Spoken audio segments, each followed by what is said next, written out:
নমস্কার বন্ধুরা, শ্রীকান্তর হেসেলে সবাইকে স্বাগত জানাই। আজকে আমি আপনাদের সঙ্গে শেয়ার করব আমার সারা দিনটা কাদের সঙ্গে কাটে। প্রথমেই আমার জগন্নাথ দেবকে দর্শন করিয়ে দিলাম, এরপর দেখাচ্ছি আমার গাছেদের।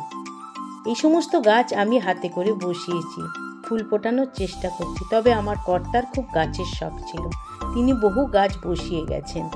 তার মধ্যে একটা বিশেষ গাছ হচ্ছে এই ব্রহ্মকমল বা নিশিপদ্ম। এটা রাত্রে ফোটে আর সকালে সেটা ছোট হয়ে যায়। দেখুন কেমন ব্রহ্মকমল দিয়ে আমি আমার ঠাকুরদের সাজিয়েছি। এই গাছটা বহু বছর আগে আমার কর্তা বসিয়েছিলেন। প্রতি বছরই অনেকগুলো ফুল দেয়, তবে এই বছরে সবচেয়ে বেশি ফুল দিয়েছে। এরপরে দেখাই আমার আর দুই সঙ্গীদের। ইনি হচ্ছেন ছুটু। ইনি সোফা ছাড়া বসতেই পারেন না, সব সময় তিনি সোফায় বসে থাকেন। আর ইনি হলেন কুট্টুস। ইনি সবেমাত্র ভাত খেয়ে এসেছেন, এখন দিবানিদ্রার প্রস্তুতি চলছে। আর এই সবের সঙ্গে থাকে আমার রান্না। বাঁধাকপির পাতাগুলো বড় বড় করে ছাড়িয়ে নিয়ে মাঝখানের শীটটা বাদ দিয়ে একটু জলে ভাপিয়ে নিয়ে জলটা ঝরিয়ে রেখে দিলাম। এইবার একটা কড়াইতে খানিকটা সাবু নিয়ে হালকা একটু নেড়ে নেব। নেড়ে নিয়ে গুঁড়ো করে নিয়ে গরম জলে গুঁড়োটা দিয়ে একটা লেই তৈরি করব। এইবার একটা কড়াইতে তেল গরম করে ওতে দিয়ে দিলাম ছোট করে টুকরো করে কেটে নেওয়া আলু, আর যে ডাঁটিটা বাদ দিয়েছিলাম বাঁধাকপি, সেই ডাঁটিটা কুচিয়ে দিয়ে দিলাম।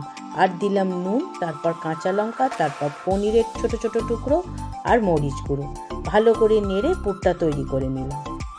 বাঁধাকপির যে পাতাগুলো ভাপিয়ে রেখেছিলাম, সেই ভাপানো পাতাগুলোর মধ্যে ওই পুরগুলোকে পুড়ে ভালো করে চারধার দিয়ে মুড়ে একটা করে লবঙ্গ দিয়ে দিলাম। এইভাবে বেশ কয়েকটা আমি গড়ে নিলাম।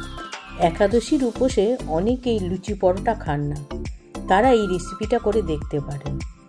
আর এতে কোনো রকম আটা, ময়দা বা বেসনের ব্যবহার নেই। সাবুর লেইটা ওই জন্যই করেছিলাম, যাতে ওইতে ডুবিয়ে এই বড়াগুলো ভাজতে পারি।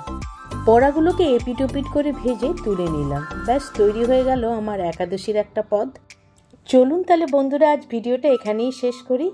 আমার ভিডিও যদি আপনাদের ভালো লাগে অবশ্যই একটা লাইক, কমেন্ট, শেয়ার এবং সাবস্ক্রাইব করে দেবেন। সবাই ভালো থাকবেন, সুস্থ থাকবেন। আজ আসি, টাটা।